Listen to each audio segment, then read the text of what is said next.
বিসমিল্লাহির রহমানির রহিম। সম্মানিত ছাগলনাইয়া উপজেলা বিএনপির সকল স্তরের নেতৃবৃন্দ এবং ৮ নং রাধানগর ইউনিয়ন বিএনপির সকল স্তরের নেতৃবৃন্দ, সবাইকে আমার আন্তরিক শুভেচ্ছা ও সালাম জানাচ্ছি। আসসালামু আলাইকুম রহমতুল্লাহ।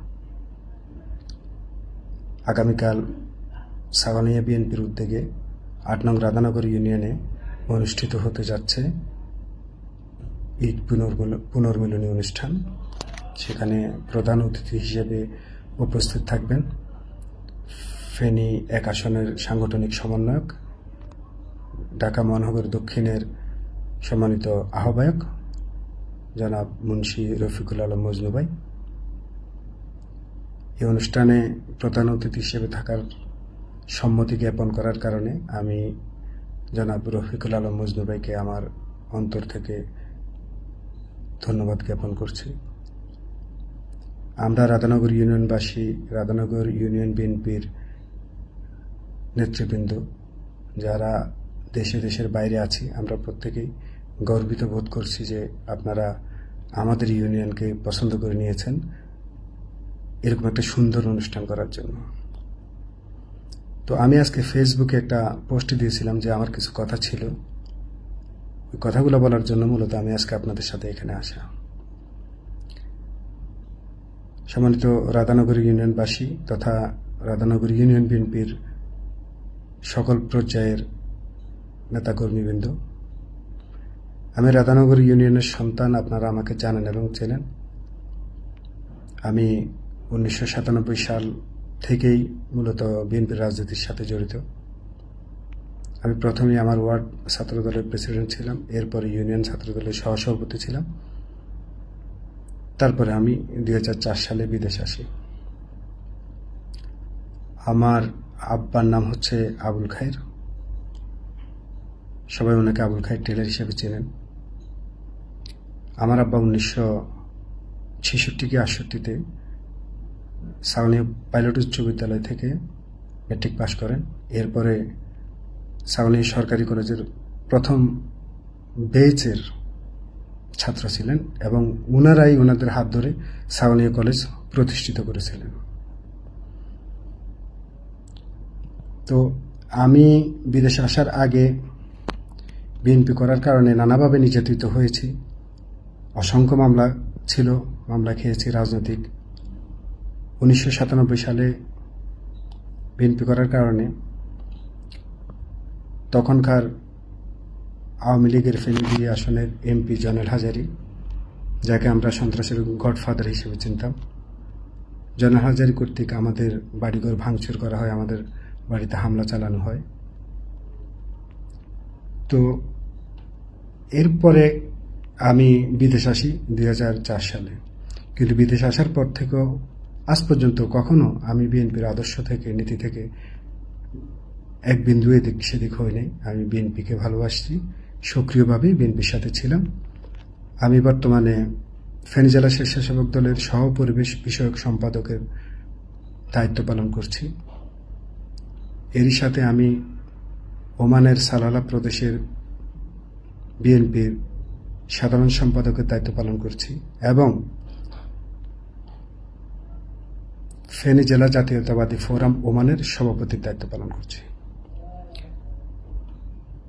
আমি আমার এই প্রবাস জীবনে আজ পর্যন্ত সবসময় চেষ্টা করছি, যখন যেখানে ছিলাম বিএনপির পক্ষে জনমত সৃষ্টি করার জন্য, বিএনপির সংগঠনকে শক্তিশালী করার জন্য। যখন দেশে গেছি তখন দেশেই সক্রিয়ভাবে ছিলাম সকল কার্যক্রমে, যখন এখানে থাকছি এখানেই করছি। আমি আপনাদেরকে সংক্ষেপে কিছু কথা বলবো, সেটা হচ্ছে আমি যে বিএনপি করি, বিএনপি করছি, আপনারা তো জানেন, কতটুকু জানেন সেটা আপনারাই বিচার করবেন। আমার মতো অনেকেই আজকে প্রবাস থেকে গিয়ে দেশে অনেক বড় বড় নেতা হয়েছেন, অনেক কিছু করতেছেন, কিন্তু বিগত 15 বছরে তাদের কি অবদান ছিল আপনারা জানেন, এবং যারা দেশে আছে তাদের কি অবদান ছিল আপনারা জানেন। আমি সংক্ষেপে আপনাদেরকে 2-1টা উদাহরণ দিই। 2014 সালে যখন তত্ত্বাবধায়ক সরকারের দাবিতে আমরা আন্দোলন করি, তখন আমি দেশে ছিলাম। তখন সেই আন্দোলনে সরাসরি রাজপথে আমি অংশগ্রহণ করছি, অসংখ্য মিছিল, মিটিংয়ে, পিকেটিংয়ে। এরপরে 2016 সালে যখন ইউনিয়ন পরিষদ নির্বাচন অনুষ্ঠিত হয়, ওই ইউনিয়ন পরিষদ নির্বাচনে বিএনপির পক্ষে আমি কি করেছি 8 নং রাধানগর ইউনিয়ন, আপনারা জানেন। আমি সেটা একটু বলি। যেদিন নমিনেশন দেয়া হয়, দলীয় নমিনেশন, ছাগনিয়া বাজারে উপজেলা বিএনপির সভাপতি নূর আহমদ কাকার বিল্ডিংয়ের উপরে একটা রুম ছিল, ওই রুমে সেই সভা অনুষ্ঠিত হয়। আমি সেই সভায় উপস্থিত ছিলাম। সেখানে একটা পর্যায়ে জনাব আলমগীর বিয়ে কোনো কারণে সেখানে একটা প্রশ্ন তোলেন, আর ওই প্রশ্নের ধারাবাহিকতায় আমি সেখানে একটা কথা বলছিলাম। সেখানে উপস্থিত ছিলেন আমাদের কফিল সরকার ভাই, আলমগীর বিয়ে সহ উপজেলার সকল স্তরের নেতৃবৃন্দ। তো আমি বলছিলাম সেখানে চ্যালেঞ্জ করে যে রাধানগর ইউনিয়ন যদি আওয়ামী লীগ নিয়ে যেতে পারে ভোট ডাকাতি করে, তাহলে গলায় জুতার মালা দিয়ে ছাগনিয়া বাজারে হাঁটবো, অর্থাৎ আমি চ্যালেঞ্জ করেছিলাম। এরই ধারাবাহিকতায় তখন আমি আমার সর্বশক্তি দিয়ে 2016 সালের নির্বাচনে 8 নং রাধানগর ইউনিয়নে বিএনপির পক্ষে তথা জনাব রবিউল হক চৌধুরী মাহবুব চেয়ারম্যানের পক্ষে আমি দাঁড়াই, এবং ফেনীতে শুধু একটি ইউনিয়নে বিএনপি নির্বাচিত হয়, সেটা হচ্ছে রাধানগর ইউনিয়ন। আপনারা সবাই জানেন তখন আমার ভূমিকা কি ছিল, আমার অবদান কি ছিল। এর জন্য আমি চরম মূল্য দিতে হয়েছে। আপনারা জানেন 2020 সালে আমি যখন দেশে যাই, করোনা লকডাউনে আটকে যাই, আমার ছেলে মেয়ে, আমার স্ত্রী এখানে ছিল, ওদের স্কুল ছিল। আমার স্ত্রী একটা বেসরকারি স্কুলে শিক্ষকতা করেন, ওরা এখানে একা ছিল। তো তখন আওয়ামী লীগ চক্রান্ত করে আমার নামে মামলা দেয়, আমাকে অনেক হয়রানি করে। এরপরে 2018 সালে যখন রফিকুল আলম মজনু ভাই জাতীয় সংসদ নির্বাচনে প্রার্থী হয় ফেনী 1 আসন থেকে, তখনও আমি ওনার পক্ষে এখান থেকে অর্থ দিয়ে সহযোগিতা করছি আমার ইউনিয়নের উপজেলার নেতাকর্মীদেরকে। আমার মনে আছে তখন আমি প্রায় 15টা ব্যানার লাগিয়েছিলাম। প্রশ্ন হচ্ছে, আপনারা যারা এখন রাস্তায় লাফালাফি করতেছেন, আপনাদের অবস্থা তখন কেমন ছিল? এরপরে বিগত সরকারের সময়ে সোশ্যাল মিডিয়াতে আমি আমার সাধ্যমতো লড়াই করেছি, সব সময় সক্রিয় ছিলাম। আমি এত কিছু করেছি, কিন্তু যখন 5 তারিখের পরে স্বৈরাচার আওয়ামী লীগ সরকার দেশ থেকে চলে যাওয়ার পরে অনেকে আমাকে বলছিলেন যে আপনি দেশে যাবেন কিনা। আমি বলছি না, এই মুহূর্তে আমি দেশে যাব না, কারণ এই মুহূর্তে দেশে হয়তো কোনো ধরনের অরাজকতা চলতে পারে, বা আমি যদি দেশে যাই 2020 সালে আমার সাথে যে ঘটনা ঘটছিল হয়তো সেটার প্রতিশোধ নিতে পারি অন্যের দ্বারা পরিচিত হয়ে। আমি চাই না কোনো প্রতিশোধ নিতে।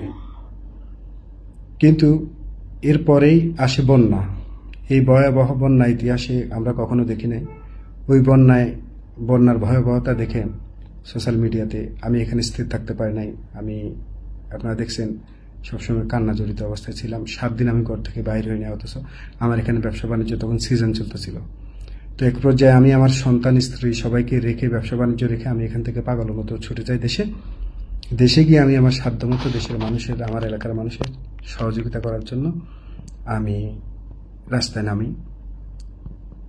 আমার উদ্দেশ্য ছিল মানুষকে সহযোগিতা করা, যার কারণে আমি কোনো রাজনৈতিক কর্মকাণ্ডে অংশগ্রহণ করি নাই। এরপরে একটা সময় যখন আমি চলে আসব, ঠিক ওই মুহূর্তে তার 2-3 দিন আগে জঙ্গলমিয়া বাজারে আমাদের রাধানগর ইউনিয়নে বিএনপির একটা প্রোগ্রাম ছিল, মজনু ভাইয়ের একটা প্রোগ্রাম। আমি তখন এর আগের দিন রাত্রে ঢাকা থেকে আসছি ব্যবসায়িক কাজে। আমি কিছুদিন ঢাকায় ছিলাম। ঢাকাতে যখন আমি অসুস্থ হয়ে যাই, ডায়রিয়া হয় আমার, আমি দেশে আসি এর আগের রাত্রে 12টার দিকে মাহবুব মামা আমাকে কল দেন যে এখানে প্রোগ্রাম আছে, আসার জন্য। আমি বলছিলাম যে আমি আসতে পারবো না, আমি আসলে অসুস্থ। বলছে না, আসতে হবে। আমি ওখানে ওই প্রোগ্রামে যাইতে আমার একটু দেরি হয়। তখন প্রোগ্রাম প্রায় শেষ পর্যায়ে আমি প্রোগ্রাম স্থলে গিয়ে আর ভেতরে ঢুকি নাই। আমি ভাবছি যে প্রোগ্রাম যেহেতু শেষ, এখন এখানে না যাওয়াই বেটার, বাইরে অপেক্ষা করি, সবার সাথে দেখা করব, এরপরে 2 দিন পরে তো আমি চলে যাব। তো আমি ওইখান থেকে আসতে আমি দেখলাম মামুন সরকার ওইখানে দাঁড়ানো ছিল, কি জানি উকি দিয়ে দেখতেছিল। তো আমি ওনাকে পিছন থেকে ইশারা দিয়ে ডাকলাম, ডেকে ওনার সাথে কথা বললাম, হ্যান্ডশেক করলাম, কোলাকুলি করলাম। একটু পরে আমি রাস্তায় আসি। রাস্তায় আসার পরে ইমরান, পৌর স্বেচ্ছাসেবক দলের আহ্বায়ক ইমরান, তো ইমরানের সাথে দেখা হয়, ওর সাথে হ্যান্ডশেক হয়, কোলাকুলি হয়। কারণ ওর সাথে আমার আগের থেকে পরিচয় ছিল, ও আমাকে সম্মান করতো, আমি দেখছি। এক পর্যায়ে ইমরান কাকে জানি ফোন করে, আমি দেখতেছিলাম। পরে অনেকগুলো ছেলে আসে, এসে আমাকে অতর্কিতভাবে হামলা করে, তারা আমাকে এখান থেকে উঠিয়ে নিয়ে যায়। আমি তাদেরকে জিজ্ঞেস করছিলাম ঘটনাটা কি, কেন ওরা এরকম করতেছে। তখন তারা বলছিল যে আলমগীর বিয়ের আপনার সাথে কথা বলবে, সেখানে গেলে জানতে পারবেন। আমি ভাবলাম যে হয়তো কোনো না কোনো কিছু হবে, কিন্তু তারা এরকম আচরণ করবে সেটা আমি বিশ্বাস করতে পারি না। এরপরে এক পর্যায়ে আমাকে তারা ইয়েতে নিয়ে আসেন, ভাঙ্গা পোলের এখানে। তো আমি যখন ওখান থেকে ওরা আমার নিয়ে আসতেছিল সিএনজি করে, সেখানে আপনার বাজারে, জঙ্গলের বাজারে একদম উত্তর পাশে হঠাৎ করে আমি দেখলাম যে মাহবুব চেয়ারম্যান, মাহবুব মামা, উনি একটা মোটরসাইকেলের উপরে বসা, রাস্তার উপরে মোটরসাইকেল দাঁড় করানো। আমি সিএনজি থেকে ওনাকে ডাক দিছি মাহবুব মামা বলে। উনি শুনছেন কিনা জানি না, বাট পরক্ষণে উনি আর আসেন নাই। তো ওরা যখন আমাকে নিয়ে গেল ভাঙ্গাপোল থেকে পরে নিয়ে গেল আলমগীর চেয়ারম্যানদের বাড়ির ওইখানে, আলমগীর বিয়ের ওইখানে। তারা আমাকে প্রাথমিক আঘাত শুরু করে লাঠিসোঁটা দিয়ে, ধারালো অস্ত্র দিয়ে। এরপরে সেখান থেকে তারা আমার নিয়ে গেল একটা মাঠের মাঝখানে, সেখানে তারা আমার উপর্যুপরি আঘাত করল। তাদের ভিতরে যারা ছিল, এদের 2 জনই আমার ফেসবুক ফ্রেন্ড, 2 জন বা 3 জন। ফারদিন ছিল, ও আমার ফেসবুক ফ্রেন্ড অনেক আগের থেকে। তো এরপরে ছিল কফিল সরকারের ভাইয়ের ছেলে, আজাদ মামার ছেলে, আমি ওনাদেরকে মামা ডাকি। ওনাদের সাথে আমাদের পারিবারিক সম্পর্ক অনেক আগের থেকে। কফিল সরকারের খালা বিয়ে দিছে আমার আব্বার চাচার কাছে। সুইট ছিল, সুইটও আমার আঘাত করছে, আর অনেক ছেলে পেলে ছিল। আমাকে যখন মেয়ে থেকে নিয়ে আসে, তখন মামুন সরকার, ইমরান, ওরা ইয়ে করে নিয়ে আসে। পরে ইমরান আবার ঘটনাস্থলে আসে, এখানে এসে ও দাঁড়িয়ে থেকে আমাকে আঘাত করায়। ও যখন আসে তখন আমি একটু ভাবছিলাম যে ও যেহেতু আসছে, অন্তত এতটুকু নিষ্ঠুর আচরণ সে করবে না। আমি তাকে বলছিলাম, ইমরান ভাই কি সমস্যা, কেন আমার সাথে এরকম করতেছ? তো ও যে আচরণ করছে সেটা আসলে আমি বলতে পারবো না, আপনাদেরকে বলা সম্ভব না। এখন এত বড় একটা ঘটনা ঘটলো, মাহবুব মামাকে আমি ডাকছি, উনি আমাকে সাড়া দেন না আমার ডাকে। আমি রাধানগর ইউনিয়নের জন্য এত কিছু করলাম, বিএনপির জন্য 16 সালে। রাধানগর ইউনিয়ন থেকে কেউ এখানে আসলেন না। মাহবুব মামা সবাইকে নিয়ে ওনার বাড়িতে চলে গেলেন চা খাওয়ানোর জন্য। কিন্তু উনি একবারও মনে করলেন না যে শাহাদাতকে এখান থেকে আমি ডাক দিছি, শুনেন নাই। কিন্তু পরে তো উনি শুনছেন যে ডাক দিছি সে শাহাদাত ছিল। কিন্তু একটা পর্যায়ে উনি আমাকে বলছেন যে, আমি যখন ওনাকে প্রশ্ন করছি, বলছে যে আমি শুনছি, আসলে আমি বুঝি না যে এটা তুমি ছিল। ভালো কথা, আপনি বুঝেন না, কিন্তু পরে তো আপনি বুঝছেন, শুনছেন এটা শাহাদাত, তাহলে আপনার যাওয়া উচিত ছিল না, আপনি যান নাই। আপনি কখন গেছেন? রাত 10:30টায় ফেনী সদর হাসপাতালে গেছেন আপনি। অথচ ঘটনাটা ঘটছে আসরের পরে। এতক্ষণ সময় আপনি কোথায় ছিলেন? অর্থাৎ আপনি প্রয়োজন বোধ করেন নাই, আপনার ইচ্ছে ছিল না। মজনু ভাই ছিলেন এখানে, সবাই ছিলেন। তো এখন মাহবুব মামার জন্য আমি অনেক কিছু করছি। ওই নির্বাচনে উনি যখন হাফিজে মাদ্রাসার ওইখানে ছিলেন, ওইখানে ওনাকে অ্যাটাক করা হয়েছে। আমি সংক্ষেপে বলার চেষ্টা করতেছি, আমি ওনাকে উদ্ধার করছি, সব কিছু করছি আমি ওনার জন্য। আওয়ামী লীগের চক্ষুশূল হয়েছি, অনেক কিছু আমার ক্ষতিপূরণ দিতে হয়েছে অনেক সময়।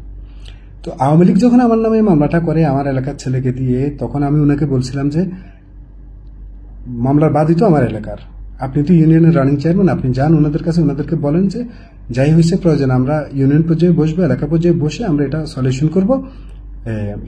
শাহাদাত যদি অন্যায় করে থাকে তার বিচার করবো। আমি ওনাকে শিখিয়ে দিছি, বাট উনি আলোচনা করেন নাই তাদের সাথে। এরপরে ওনার সাথে আমার অনেক কথা হয়েছে। এক পর্যায়ে উনি বললেন যে থানায় বসে ভাঙার জন্য। আমি বলছি ওয়েলকাম, ভেঙে ফেলবো, কারণ না হলে ওরা আমাকে হয়রানি করবে, ফেরেশানি করবে। একদিকে আমার স্ত্রী সন্তান ওমানে, আমি ওইখানে আটকা পড়ছি, লকডাউন, করোনা। পরে আমি ওনাকে রিকোয়েস্ট করলাম যে চলেন আপনি আমার সাথে থানায় যাইয়েন, আমি যাব। উনি বললেন যে না, উনি যেতে পারবেন না। আমি কিছুটা আশ্চর্য হইলাম। উনি একবার বললেন যে ওসিকে কিছু টাকা দিতে, আমি ওনার কাছে টাকা পাঠালাম, উনি টাকা দিলাম। সবকিছু শেষে সুমন খন্দকারকে অ্যারেস্ট করা হলো, তাকে আমরা জামিন করাইলাম। এর মাঝখানে মজনু ভাই সরাসরি আমাকে ফোন দিলেন, আমার সাথে উনি মিট করলেন, আমাকে ঢাকায় যেতে বললেন, আমাকে টাকা পাঠাতে বললেন, অনেক কিছু। আমি বললাম যে না, এত কিছু লাগবে না, আসলে আপনি আমাকে ফোন করছেন এই জন্য ধন্যবাদ। তো তখন মজনু ভাই ফেনিয়াকে সাংগঠনিক সমন্বয়ক হিসেবে আসছেন, ওনার বিরুদ্ধে অনেক প্রোপাগান্ডা, অনেক কিছু চলতেছে।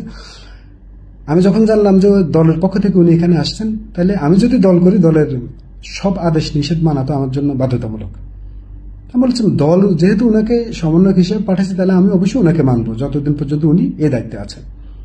এ ব্যাপারে আমি অনেক বুঝাইলাম অনেকজনকে।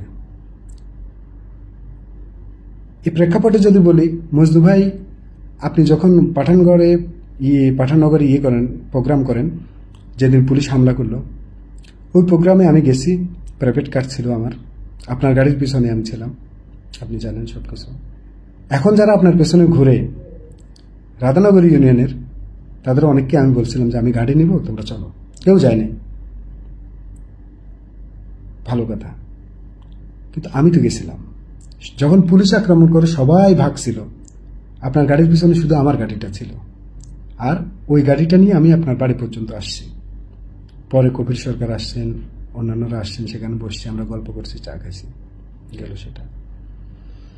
এখন কথা হচ্ছে, মজনু ভাই আমাকে জানেন, চিনেন, জানতেন। যখন যুবদলের কমিটিগুলো হচ্ছিল তখন আমি দেশে ছিলাম, তখনও অনেক কাজ করছি মজনু ভাইয়ের সাথে। প্রশ্ন হচ্ছে, আপনারা যারা আমার সম্পর্কে জানেন, আমি ওয়ার্ড থেকে জেলা পর্যন্ত বিএনপির প্রায় নেতাকর্মীকে আমি সহযোগিতা করার চেষ্টা করছি যখন যেভাবে পারছি, বিশেষ করে আমার ইউনিয়নে। তাহলে আমার মতো একটা ছেলে, আমার মতো একটা লোক, যখন আমার নিজ দলের কিছু লোক দ্বারা আক্রমণের শিকার হইলাম, তাহলে আপনাদের কি উচিত ছিল না তারা আমাকে কেন আক্রমণ করছে, কি জন্য করছে, এটা জানার জন্য? আপনাদের কি উচিত ছিল না এখানে আসার জন্য? আপনাদের কি উচিত ছিল না এই বিষয়টা নিয়ে কথা বলার জন্য? তাইলে আপনারা এই প্রশ্নটার কি জবাব দিবেন? আর মাহবুব মামা, আপনি কি জবাব দিবেন আপনার জন্য যে আমি এত কিছু করছিলাম? আপনি কি করছেন আমার জন্য? আজকের এই পর্যন্ত এই বিষয়টা নিয়ে আপনি কোনো কথা বলছেন? আপনার কি চান? মানে ওরা আমার আঘাত করছে, আমি ওদেরকে আঘাত করি, দুই দলের যে বাসে সে আপনাদের লোক, এটা কোনো মানুষের কাজ হইতে পারে? সভ্য মানুষের কাজ হইতে পারে? আপনাদের কাছে প্রশ্ন রইল। আচ্ছা, আপনারা এটাকে নিয়ে প্রোপাগান্ডা ছড়ালেন শুভপুরের একটা ঘটনা। আর বাবা, শুভপুরে, সেখানে শুভপুরের কামাল, সে আমার আত্মীয়, কামালের ভাতিজা মামুন, সে আমার খালাতো ভাই। এখন মামুন আর আমি তো এক না, এক বাপের সন্তান না। মামুনের আচার আচরণ, মামুনের কথাবার্তা, তার সেগুলো তো দায়িত্ব আমার না, সেগুলো তাদের ব্যাপার। আমি সেখানে তাদের পক্ষে ছিলাম না।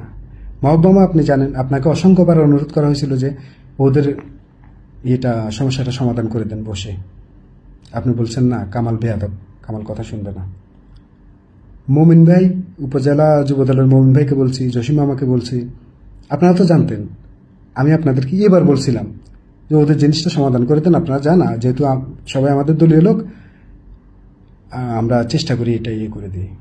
আরো অনেকে জানেন, মজনু ভাই জানেন, ইভেন মজনু ভাইকে বলছি যে এটা শেষ করে দেন। মামুনের ব্যাপারে আমি আপনাদেরকে বলছিলাম যে মামুন যদি আপনাদের কথা না শুনে, সেটা আমার দায়িত্ব না, আপনারা মনে যা ইচ্ছা তা করেন। মামুন যদি খারাপ কাজ করে, আপনারা যা ইচ্ছা তা করবেন, ওর দায়িত্ব ওর, আমি ওর দায়িত্ব নিই নাই কখনো। তাহলে শুভপুরের ঘটনার প্রেক্ষিতে সাবালিয়ার এই লোকগুলো আমার সাথে এই ঘটনা ঘটবে, এটা কিভাবে আপনারা মেনে নেবেন? কোনো সম্ভব মেনে নেয়া? কিন্তু আপনারা কি করলেন আজ পর্যন্ত? তো আমি রাধানগরবাসীকে বলতেছি, আমার সাথে যে অন্যায় করা হয়েছে, আমি অবশ্যই চাই আপনারা এই অন্যায়ের জন্য যারা দায়ী তাদেরকে অবশ্যই জিজ্ঞেস করবেন, বা ভবিষ্যৎ পদক্ষেপ পরিকল্পনা আমাদের দলে যে নেতারা আছেন তাদেরকে শুধু জিজ্ঞেস করেন যে শাহাদাতের এত অবদান, এত কিছু, আপনারা কি কারণে এটা করছেন? হ্যাঁ চেয়ারম্যান, চেয়ারম্যান ইলেকশন। আমি চেয়ারম্যান ইলেকশন করব কাউকে বলি নাই, কিন্তু আমি করলে আপনাদের সমস্যা কি? আমি তো এই দেশের নাগরিক, আমি চেয়ারম্যান ইলেকশন করব ভবিষ্যতে, এই জন্য আমাকে মেরে ফেলতে হবে? আপনাদের কি মনে পড়ে না আমার 2টা বাচ্চা আছে? আর যারা আমার আঘাত করছো, তোমাদেরকে একটু লজ্জা লাগে নাই যে লোকটার সাথে একটু আগে আমরা হ্যান্ডশেক করছি, কোলাকুলি করছি, এর আগে ওর সাথে আমরা সালাম দোয়া দিয়ে কথা বলছি? এই লোকটা তো কখনো আমাদের বিরুদ্ধে কিছু বলে না, আমাদের সাথে কোনো অন্যায় করে নাই, তাহলে তোমরা আমার আঘাত করলা? একটু লজ্জা লাগে না তোমাদের? লজ্জা লাগে না তোমাদের? কিভাবে করছো এই কাজ? তো আমি এই বিচার ভার রাধানগর ইউনিয়নের মানুষের উপরে দিছি। ভবিষ্যতে এ নিয়ে আরও কথা বলবো, এখন আসলে অনেক লম্বা কথা হয়ে গেছে। তো সবাইকে আবার শুভেচ্ছা জানাচ্ছি, আপনারা ভালো থাকবেন। আসসালামু আলাইকুম রহমতুল্লাহি ওয়া বারাকাতুহু।